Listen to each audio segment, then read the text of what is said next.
Welcome back, guys. After the last video, I put up a poll for the community to decide what map would be next in the series, and actually with a surprising comeback, really from out of nowhere, Reserve came up on top. After covering 2 early maps so far, I am happy to be covering a map that I feel a lot of people stay away from, either because they don't understand the map, or just pure terror. And let's be honest, you know which one you are. By the time this video is over, you will be moving around Reserve like your best friends with Gluhar.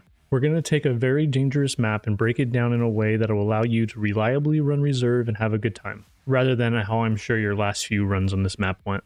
But that's enough talking. My name is Thickulus, and this is what my channel is about. Let's hop into it. Okay, so Reserve, unlike Woods and Customs, this map has all 3 categories: loot, quests, and PvP.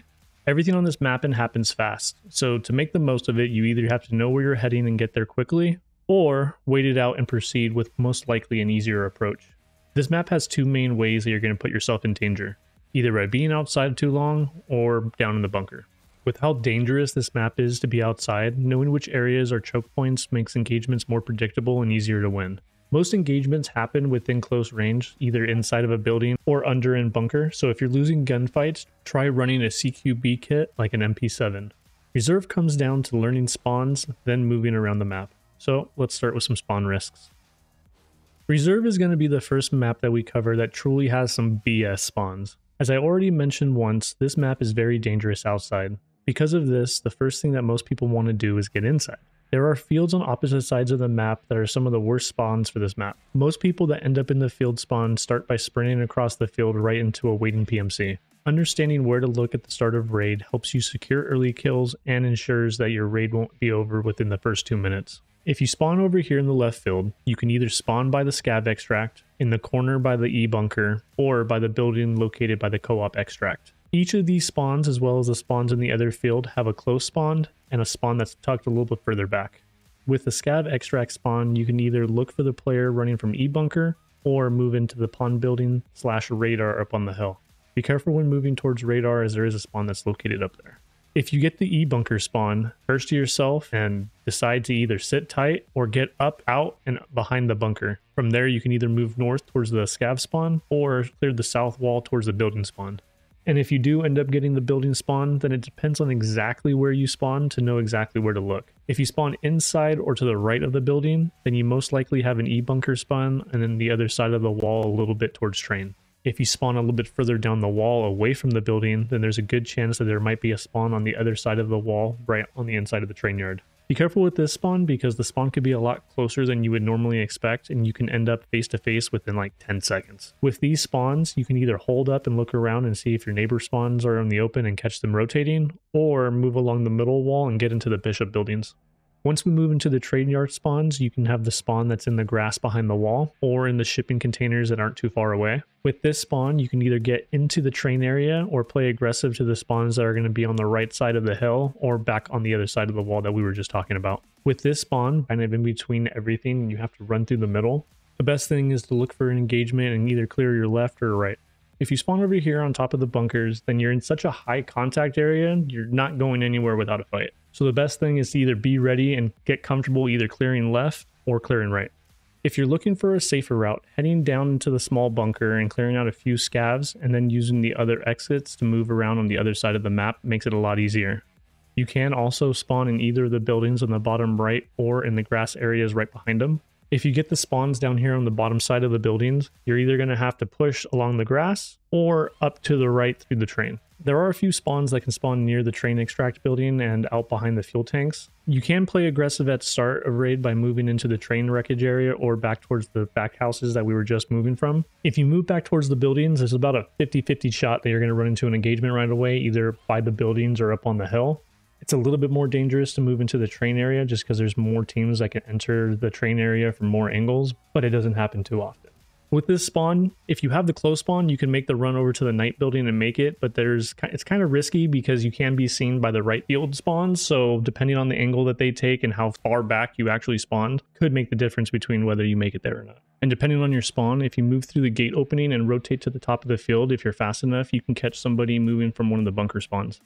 Speaking of the second field, as we move into the top right of the map, that's kind of the same idea as a previous field on how to deal with the bunkers. If you get the spawn, try to get up and out. There is a break in the fence at a few points, so you can either run to the front of the building or in the back. But if you do use the backside, watch out for snipers from radar because they like to look over the field spawns at the start of raid. From up there, they have a high vantage point and you can be seen from quite a ways from a lot of different angles. Especially if you spawn in the open, there's not a lot of cover in front of you, so make sure you get wide and get to some cover.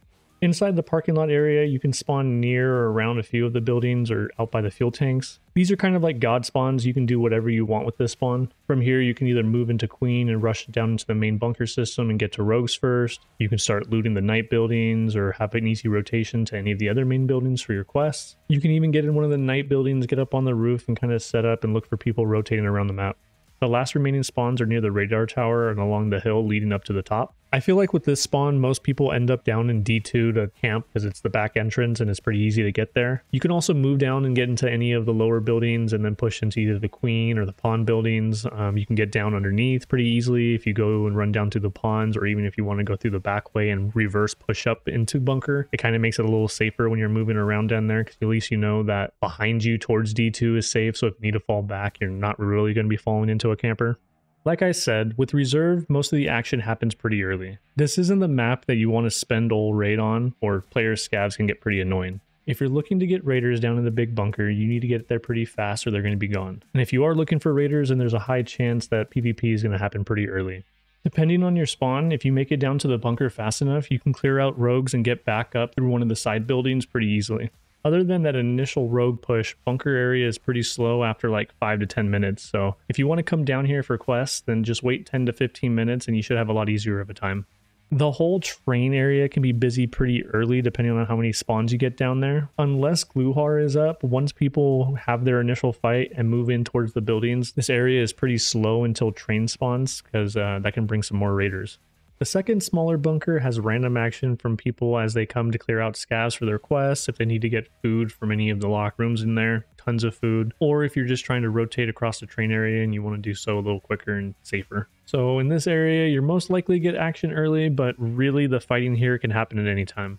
Once you make it and move into the buildings, parties tend to clear a building that their quest is in and loot it before moving towards their next quest or extract. So most areas of the map with quests are looted and clear to move in after like 10 minutes. Most buildings here have at least one key that has great loot in it, so it's not a safe map to just sit and hold an area, as you will get rotators coming through to check for loot. Becoming successful on Reserve is about learning where to loot on the map and knowing where your quest areas are and how to safely move around. If you're moving through these areas later in the raid, then you're more likely to run into scavs looking for bodies that move in after the main show has died down. If you're having a hard time here, either use the spawn to get to your objective fast and get out, or play the outer edges, let the fighting happen, and then sweep through towards your objective later on in the raid. Moving around Reserve becomes a lot easier when you understand how all the underground tunnels connect to the different topside buildings and where they lead. The easiest way to learn running around through these tunnels is doing it on a scav. So if you die, it's not really a big deal, but at least you get down into the tunnels and you can learn to navigate them. A lot of the frustration comes from not knowing where you are and getting blindsided in the side and dying without even getting a shot off. If you know where you're at underground, then knowing how to pop up at any building you want takes a lot of the danger away from having to search around for where to go. If you find yourself dying a lot, try to focus your raid on the surface level of Reserve and only go underground if you have a task or if you're going to use it for a rotation. There are a lot of high value areas with loot inside of buildings, so you can easily fill your bags without ever having to go down and it not being an issue. With Reserve, the biggest thing is just moving from building to building and being quick. The longer you sit still, the more likely you're going to end up with limited options as another team is pushing your building, so it's better to keep moving and have escapes than it is to get cornered. Like I said, most of this map is learning the tunnels until you know how to take advantage of them and then staying above ground. Now, I've avoided mentioning extractions insofar in this video simply because they're the worst.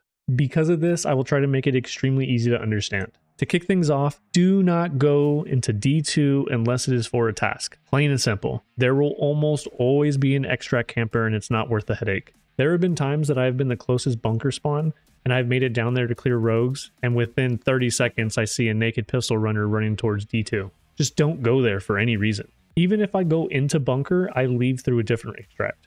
I can just not stress this enough. D2 is not worth it unless it's for the quest. Now, with that out of the way, let's move on to the real extracts.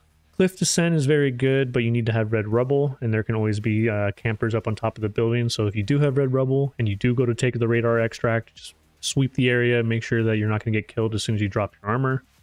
Sewer manhole is a good extract as well. If you're trying to do a fast task run with immediate extracts, you do have to have no backpack for this one to work. The other two PMC extracts are located on the bottom right side of the map inside the train yard. Both these extracts require something to happen for them to become active. The first extract is train, and it'll come at a random time towards the end of raid. It'll sound the train horde when it arrives, it'll stay for 7 minutes, and then it'll sound the horn again. Stay for 1 minute, then leave. Be inside before the doors close and you're out. The other extract is the bunker door extract, which requires someone to push the button located in the small utility building by the White Pond building. Once the button is pushed, it will be active for 4 minutes as signaled by the loud alarm. If you're the one who pushes the button, then you can take a more direct path cutting through the middle of the buildings, or a safer path is running along the top right of the map and then down the edge before cutting down. You don't have much time to waste, but there's a lot less of a chance you're going to run into somebody if you take this way. There can be rogues that spawn with both the train and the button being pushed, so be careful entering this area. You can also cut down to the bottom of the middle bunker and pop up behind extract from underneath. So that was Reserve in a nutshell. With most of the map being a hotspot early, the name of the game is to learn how to rotate, and before you know it, you will be shooting people from behind that thought you were in front of them just a second ago. If you have followed the series, then you know that a Reserve spawn deep guide will be coming out next. After that video, I'm also going to do a Reserve tunnel video. In that video, I'm kind of going to go over the most common spawns, how you can use certain tunnels to get to certain parts of the map easier, just kind of a tunnel breakdown. So keep your eyes peeled for both of those. If you guys are new to the channel and you like the content, please like it and drop a sub. I am trying to make it to 1,000 subs and we're almost halfway there, so thank you guys. I love reading all the comments and hearing what you guys think. And if you want to vote for the next map that's in the series, then be on the lookout for the poll that's going to come out. As always, I hope you guys enjoy the content. I'm Thickless, and I'll see you in raid.